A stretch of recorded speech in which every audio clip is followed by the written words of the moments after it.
Hey guys, welcome to another week of the Two Guys on Politics podcast. I'm Brian Broeking.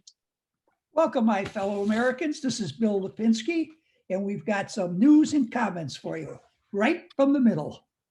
And I'm Ray Hanania, and we got some really good topics that we're going to talk about. I think we're going to talk a little bit about Liz Cheney. Then we're going to talk about the federal seizure of documents from the former president's house. And then we're going to talk about something called Tornado. What was it, Brian? Tornado Cash. Tornado Cash, which sounds like a whirlwind topic that I think I'm going to be interested in because I'm more and more interested in that cryptocurrency stuff. I thought it was a cyclone coming through. A tsunami. They're going to have tsunami cash, tornado cash, and cyclone cash pretty soon. So Liz Cheney, anybody unhappy about her losing? Yeah, I'm unhappy about her losing. I wanted to Why see is her, that? I wanted to see her win. Why? Why is it? Because anything that she does positive hurts Trump. And I would like to get rid of Trump as quickly as possible. He's no good for America. He's no good for the Republicans. So I'd like to get rid of him. But unfortunately, Liz didn't have much success. I think she got 29% of the vote, if I'm not mistaken. Yeah, it was a landslide loss for her. But Bill, let me ask you, because that's an interesting topic. The media, isn't that why they're trying to nail Trump with something?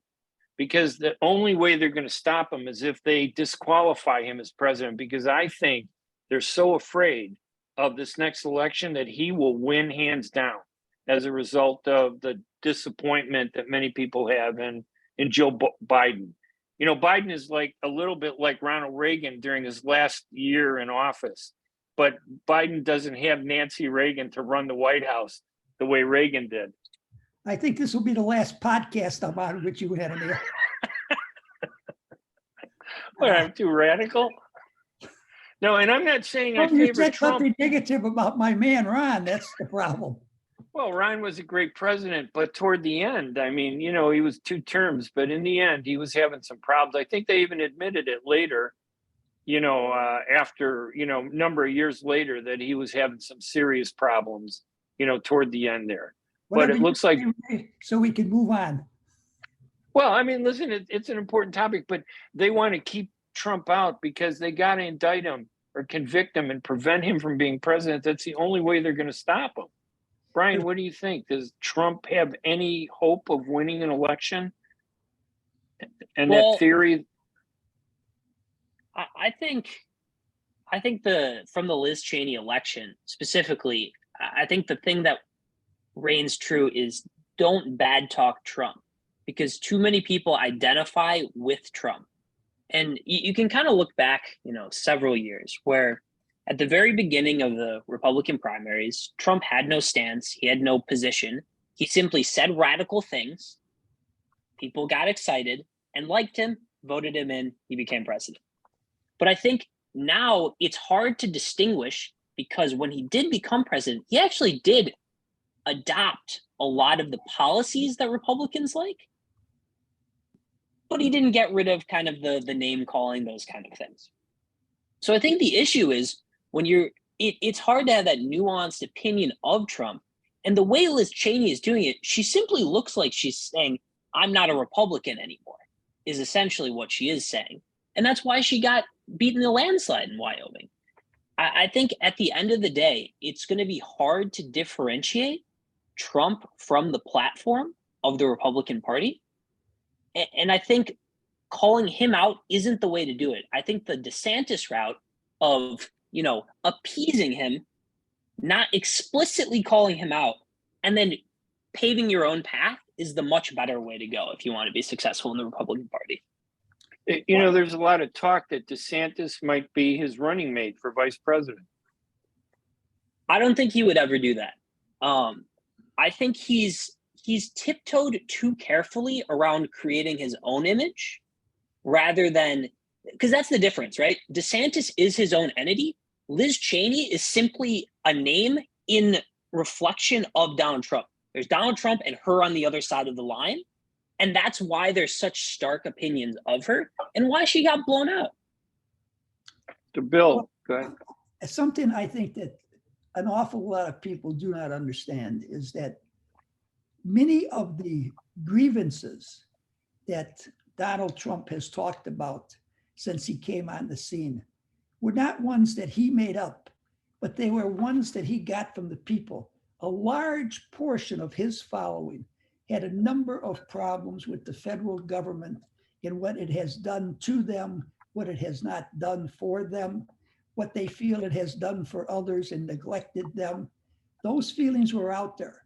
But many of those people didn't really want to say too much about it because they felt that they would be jumped on by the news media if they did. Trump came along, he was aware of those. He started articulating those feelings, thereby giving these people, a voice, someone to talk about their problems. Now, I believe that you can get rid of Trump and still address those problems that people have. Now, the only way I think you're going to get rid of Trump, though, particularly now, since they went in and raided his house, there's an old adage, if you shoot at the king, you better kill him. And that's the situation here. You went in there, you shot at him, you got all these documents, you better find stuff that you can bring him to trial and convict him on. Otherwise, he is going to be an awfully difficult opponent to beat, no matter who the Democratic candidate might be, and no matter how much Cheney is out there trying to chew him up and make him look bad. That's my concern. I think that the Justice Department and the FBI better come up with something real solid against this guy. And you mean political termination, obviously. You don't mean physically. No. You mean they got to take him out politically. Absolutely. Yeah. And listen, my feeling is this. Liz Cheney was one of Trump's lapdogs during his first 4 years in office, voting over 95% of the time with Trump. She was right there. She was at the lead, attacking all the people that attacked Trump. It almost looked like she was angling herself to maybe become vice president. Then all of a sudden, he loses the election, and then she finds the opportunity to flip. That's what really disturbs me about her, because I don't really care about Trump and Liz Cheney. For me, Liz Cheney always symbolized somebody who was very anti-Arab, anti-Middle East peace. She opposed the two-state solution, all that other stuff about the Middle East. So to see her go down, I was very happy. I'm not happy for Trump, but Trump certainly brought her down because I think people saw through that phoniness on her part, that somehow she was doing the right thing when she voted against the first impeachment. She had the opportunity to do something then and never did it, and only voted for the second impeachment after he lost, and then became the best friend of the Democrats, who had no bipartisan presence without her and Kinzinger, another traitor to the Republican Party, as far as I'm concerned. Two opportunists that I'm both glad to see are no longer in politics. And I'd love to see Cheney run for president, because I just want to see her get beat down again one more time. Well, I think she may very well run for president. I don't think there's any way she can possibly win the nomination, but she's got $14 million left over from her campaign. I'm sure she can raise some more. If she runs for president, I think she can chew up Trump quite a bit and make it easier for DeSantis or some other Republican to get the nomination. But I think that her and I think that Kinzinger were both sincere people. I can see them being against Trump because of the things that Trump has done. The big lie he talks about, the stealing the election, the January 6th deal. Of course, the January 6th deal came, they joined onto the committee before that occurred. But no, I think that they were sincere. I don't question them. They both have, to a degree, sacrificed their political career with their opposition to Trump, because I don't think the Republicans will ever trust them, particularly the people who are on that committee. Some of them are so despised by the Republicans. And a perfect example is Adam Schiff. Every time there's something to be said negative about a Republican, you can rest assured he'll be on 3 or 4 talk shows on Sunday morning there to say it. The thing for me is if Liz Cheney were really principled, and in addition to investigating Donald Trump, she'd investigate her father for lying about weapons of mass destruction. He was the CEO of Halliburton from 1995 until he became vice president, claimed that he had distanced himself from Halliburton, but made Halliburton the main contractor for hundreds of thousands of billions of dollars that were spent on Iraq through Halliburton. They didn't spend the money in Afghanistan. Halliburton controlled all that money in Iraq, where the oil was, where they built this, $2 million U.S. embassy in Baghdad. And he still profits from that he is still getting paid for that.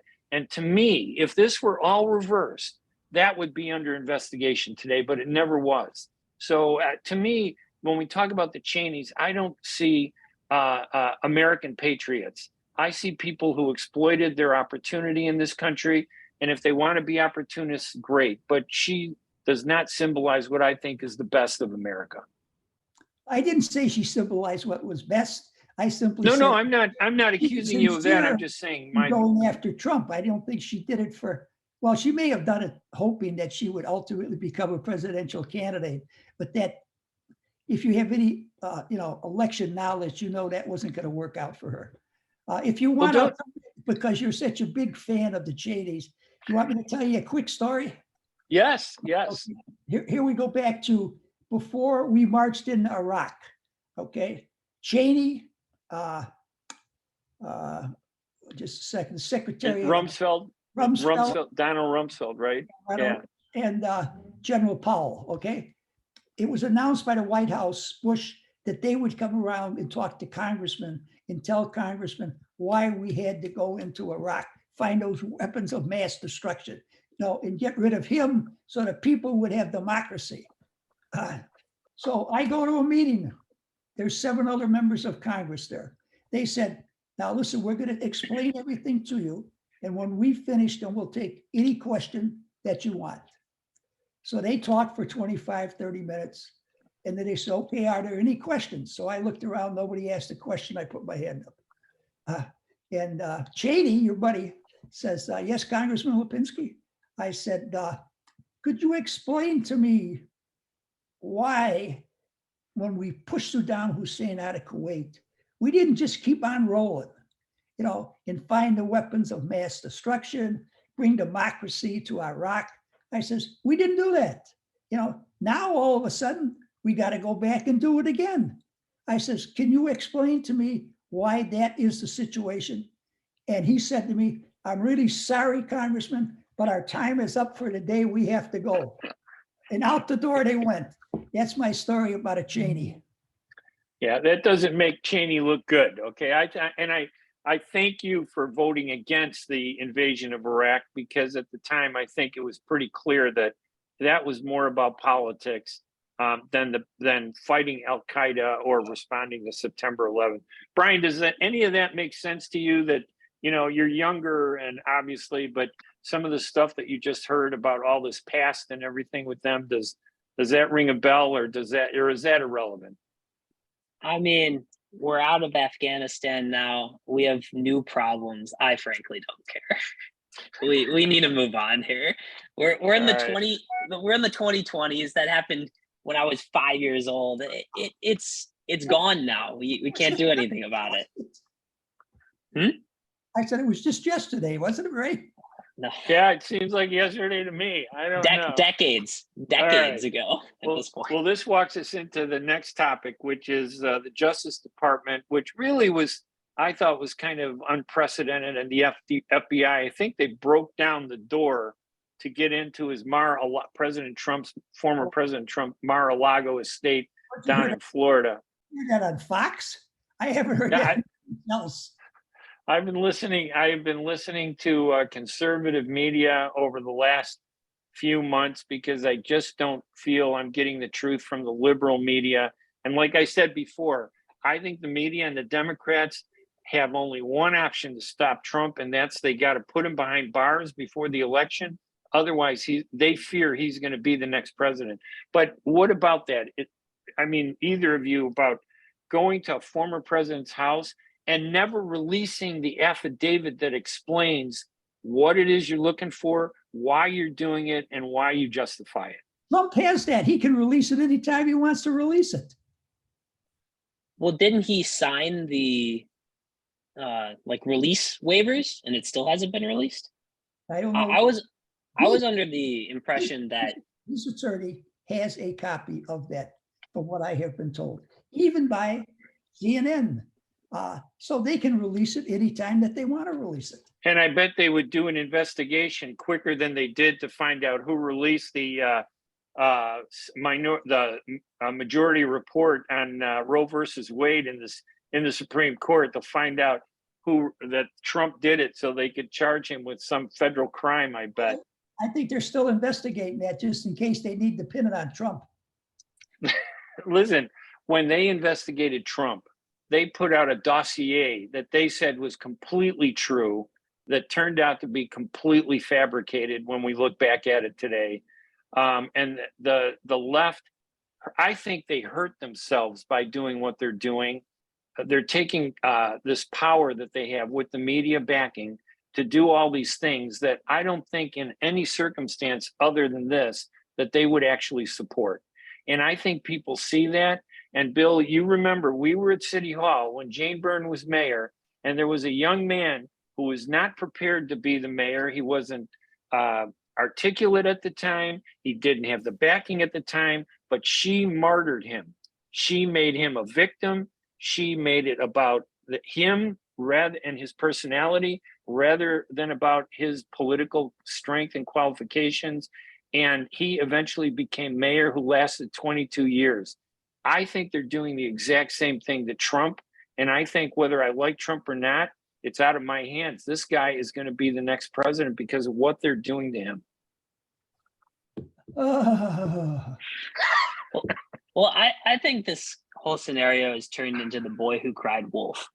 And it certainly seems to be, a growing idea that people hold towards the liberal media, as you said, Ray, is they came after Trump for the Russia thing, and that was all started by that fake dossier. And then they come after him again, and then he theoretically, the worst thing he did was probably January 6th, but at that point they had already, made up these interesting lies about Ukraine that were never really proven and never, voted on to actually be, followed through on. So people just stopped caring. And that's, to me, why Liz Cheney couldn't get any traction over having her opinion, is because people stopped caring. They said, all right, they've come after him 3-4, they're just going to keep doing it, right? He represents my views. I'm okay with this. That's interesting. So I think people are just sick of it.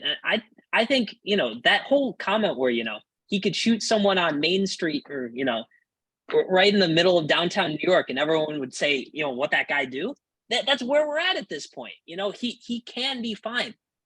And with that, you can now juxtapose it with the way we treated Hillary Clinton when she had classified documents. It was proven and said by the FBI, Hillary Clinton had classified documents. She's not an elected official. Trump could have declassified anything he took. Hillary Clinton was appointed by Obama. She was an appointed representative of the State Department. There's a huge difference there, yet they were actually treated so much differently. So I think it is kind of a scenario where. And I remember back then that they said that there was evidence that Hillary could have been prosecuted, but they said it came down to intent. Did she really intend to create this crime? Was it inadvertent and not intent? So in spite of the evidence, they said we decided the intent wasn't there. I heard Comey's remarks again in today's context from the right-wing media. You won't hear any of that from the left-wing media, but I agree with Brian, Bill, that they're just going too far. And don't you think that this whole raid is just troubling, or what do you think of it? Well, Ray, I already said that if you're going to shoot at the king, you better make sure you kill him, okay? Because if not, you have turned him into the next president of the United States. I think he is a despicable individual. I cannot stand him, but he articulates many grievances that many good, solid Americans have with their country at the present time. And I believe that can propel him back into the White House. And if it happens, you can blame the Democrats for the way they conducted this campaign against them. My last word on the subject, though, is why did he take those documents in the first place? Can either one of you Trumpers explain to me why? Well, I don't know what documents he took. The FBI and the Justice Department won't explain what it is they're looking for. So how do we even engage in that debate? And I think that's part of the problem. I think that this should be this should be so open because of the precedent that they're setting of going into a former president's home and accusing him of indicting him by implicit, actions rather than showing evidence. They've already convicted this guy. He did something wrong, they said, and we don't know what it is. Release the document. Oh, he happens to have one. He can release it. Well, why don't they release the document? They're the ones that have the authority, are making the charges. Why is it on him? Because they will charge him with something if he releases those documents. It's my opinion that the reason they don't want to release the document is because they have some evidence in there that they don't want it, get out into the disclose. public. Yeah, in order to be able to prosecute him more directly, I guess. I think that's why they don't want to release it. But I say he should release it. He's got it. Release it. I think that's a lie from the Justice Department that they want to protect their witnesses, that if they have to redact everything, all you're going to do is get blank sheets of paper. That was the response that you get from a government that wants to do things without being accountable to the public. And again, I think that they are underestimating the negative impact that they are causing by doing what they're doing. Trump is going to be there. I agree with you because of what they're doing. I said when they first went in there, they better know what they're after. They better get it. They better be able to indict him and convict him. Otherwise, they just made him president again. Well, that's that simple principle that says if Robert E. Lee wanted to was going to go to war, he had better win. Otherwise, they were going to make them look, the rebels in the South, like they're the criminals. Had they won the war, we'd be in a whole different scenario, and we'd be blaming Lincoln with being a traitor. But that principle is true in every conflict that's ever fought. The winner is the one that defines how things are said. But I think Trump is going to trump this and be the winner. All right. But it's interesting. Listen, this is what's happening in our world today, and I think it's interesting that we discussed it. But Brian, did you want to go into your tornado cash? What is tornado cash? I'll give you a little bit of a breakdown of what it is, and this is from the Treasury government's official sanctions against tornado cash. So tornado cash is a virtual currency mixer that operates on the Ethereum blockchain that facilitates anonymous transactions throughout the chain. So what does that mean? Okay. So that's a good question. You better explain it because I don't know what it means. Essentially, money laundering is what the government says it is. So I pay you $5 on my credit card to your fruit stand business. There is a record on my Discover card of the $5 that transacted from me to you, and it goes from one bank to the other, and they can see there's a federal record of that. The same thing happens on the blockchain. Everything, you can see every single transaction. So it's as if your credit card, my credit card, everyone's credit cards were publicly available information where I can see what you spend all your money on, vice versa, all over the place.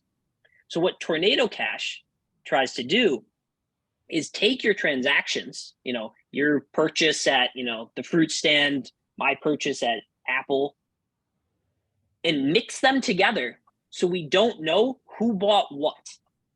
So what happened is the federal government, the United States federal government, came out with sanctions against this entity, which is a decentralized, it was written by, a handful of coders, but it is a decentralized platform that they don't touch anymore. It is simply living on the internet. And they've come They've shut down the platform. They've sanctioned every transaction, every person who's transacted with it. They've sanctioned their wallets, and they've arrested the developers of the protocol. So the kind of argument that I'm setting up here is, yes, there is a negative to things like this.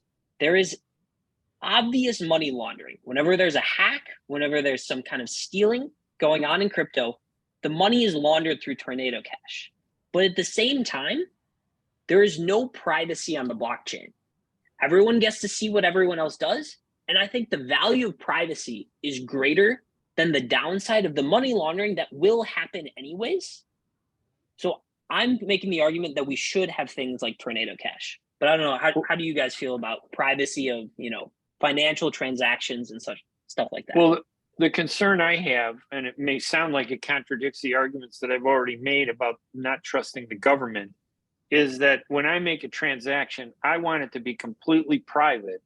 But at the same time, if there's an indication that there's some crime, the government, the powers that be, the policing authorities, should have the ability to see whether I've committed a crime or not. So I don't like the idea that everything gets blinded and nobody can tell. I think that there's a situation where I don't want you or anybody to see what I'm spending my money on.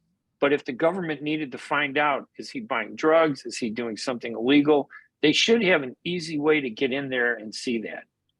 So I disagree partially on that, but I'll also add like a counterpoint where I think being an American changes this. Okay, first, I think it is actually bad that the government can see these things, because at the end of the day, the people who are going to be committing crimes and doing these things are going to hide it regardless. The only thing that changes here is now, regular people, law-abiding citizens, don't have the ability for this privacy. And what that does in the United States is, less so than compared to other countries like Russia, China. That's where the privacy of this kind of thing is very, very important. And I think we underrate that being American citizens. Well, being a red-blooded American, I believe in the institutions that we have in this country. They're not perfect, they're somewhat flawed, but I believe in them. As far as cryptocurrency goes, it is coming. No matter how many things people throw at it, no matter how many bombs are placed in its way, it's coming. You're not going to be able to stop it. So the federal government better get in there and try to regulate it for the benefit of all Americans as soon as possible, and let it get back on its way, because it's coming. There's no way to stop it. If the federal government doesn't get in there and regulate it in the correct manner, it's just going to subvert anything the government tries to do financially. That's my position. Yeah, I agree with that. I think it's very important for the federal government to get these regulations correct and for them to be realistic. CEOs of major US financial crypto institutions, such as Coinbase and Brian Armstrong, has come out and said, we are sanctioning these people. We're not letting these wallets interact, but we don't like it. We disagree with it. It is the wrong ethos, but we'll do it because that is the federal government and we're a publicly traded company, and we can't basically fight against this. So I really think it is a problem, and it is something we need to work through, because the way crypto works, there's no reason the US needs to be the world leader on this. Any country could. And as smaller countries throughout the world begin realizing they can fight against the American supremacy of the financial system of the last 50, 75 years by adopting Bitcoin and crypto, America is going to fall behind because of it. That's why we have to make sure the American government is involved in this, so we can continue to be the beacon for the rest of the world to guide by it. Yeah, as much as I may disagree with some things that the American government does, I do not want the American government to be behind any other country. I want us to be at the forefront, good, bad, or ugly. We offer the best opportunity for people to do stuff. So I hope I think the idea, hearing you say that maybe there should be government regulation, is a positive thing, because until there is, I'm not sure I would actually invest in it. I don't want to end up meeting that guy that was in the movie, although I think he's in prison right now, who had the dark web, the pirate, what was it called? From the Princess Pirate Bride. Bay? Yeah, right. So I saw that movie, and you realize how dangerous cryptocurrency could be. Things could be done without anybody ever finding out what was done, although they did catch that guy. Any other thoughts? I think that's it for me. It's been a good podcast. Yeah, I think so too. All right. I'm Ray Hanania.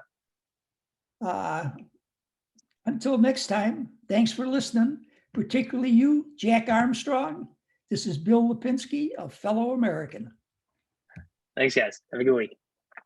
All right. We'll talk to you later. Remember, we're Two Guys on Politics. We'll be back next Thursday, and we will talk to you again. Okay, live